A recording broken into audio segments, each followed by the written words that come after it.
సలాములేకుం అస్సలాములేకుం. చాలా సంతోషం.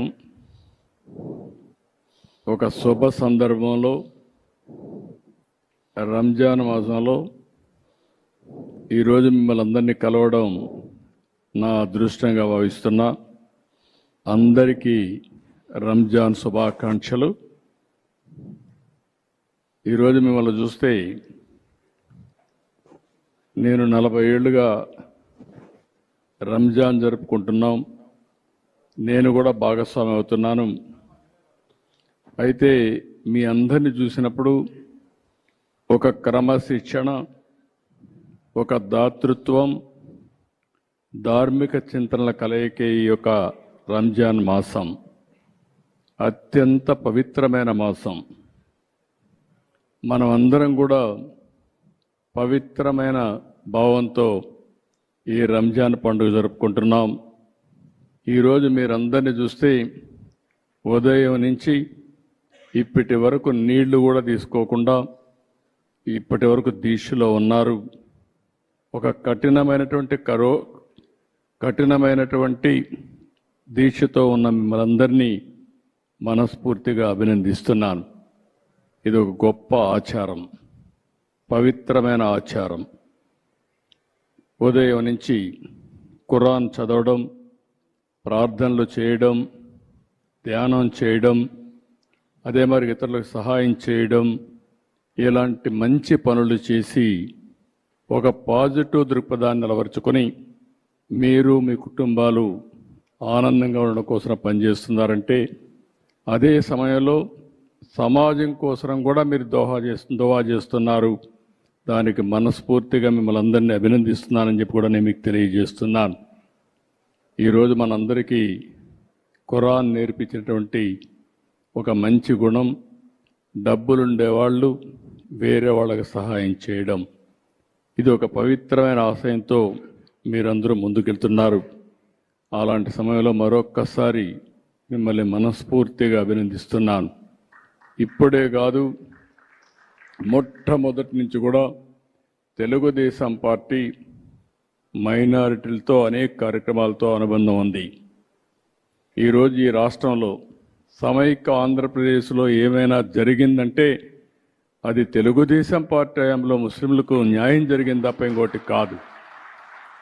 పేదవాళ్ళు ఎక్కువ ఉన్నారనే ఉద్దేశంతోనే మొట్టమొదటిసారిగా ఎన్టీ రామారావు గారు మైనారిటీ ఫైనాన్స్ కార్పొరేషన్ పెట్టి మైనారిటీలకు సహాయం చేసిన పార్టీ తెలుగుదేశం పార్టీ.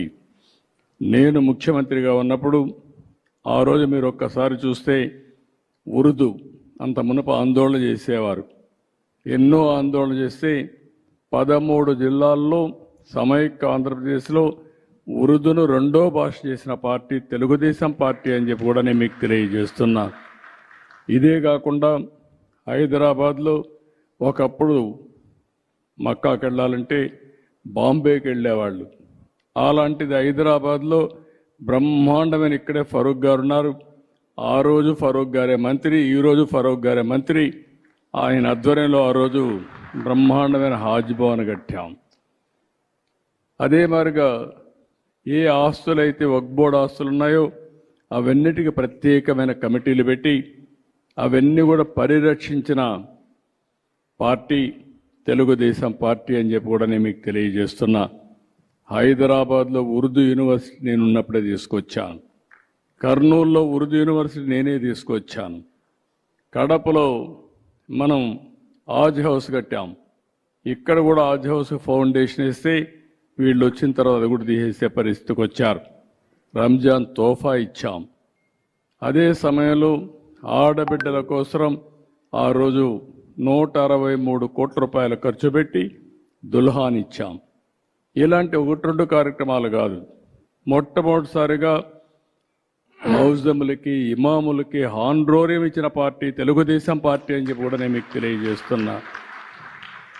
ఈరోజు మళ్ళీ 5,000 రూపాయలకు పెంచాం, 10,000 రూపాయలకు పెంచాం.